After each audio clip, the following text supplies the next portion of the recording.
শুধুমাত্র এই দোয়াটি একবার পড়েন, আল্লাহ তাআলা আপনার 90 বছরের গুনাহ মাফ করে দেবেন ইনশাআল্লাহ।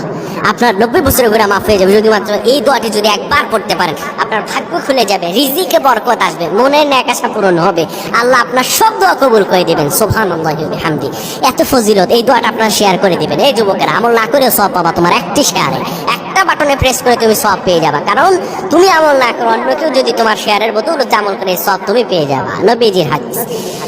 আমার ভাইয়েরা, আল্লাহর কাছে দোয়া করা, আল্লাহর কাছে দোয়া চাওয়া, এটি হলো মুমিনদের কাজ। আমার আল্লাহ বান্দাকে বলেন, বান্দারে উদউনি আস্তাজিব লাকুম, আমার কাছে চাও, আমার কাছে চাইলে আমি আল্লাহ তোমাকে দিয়ে দেব।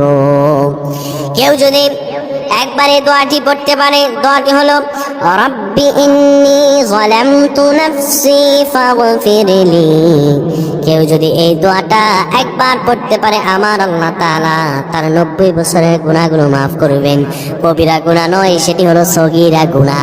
সগীরা গুনাহ মাফ হবে বলবেন, হুজুর 90 বছর তো হয়নি, তাহলে গুনাহ মাফ হবে কি করে? আপনার যত বছর হয়েছে তত বছরের সগীরা গুনাহ মাফ হবে, আর বাদ বাকিটা কাউন্ট করে আপনার আমল নামায় নফল নামাজ, নফল আমলের সওয়াব আল্লাহ তাআলা আপনার আমল নামায় দিয়ে দিবেন।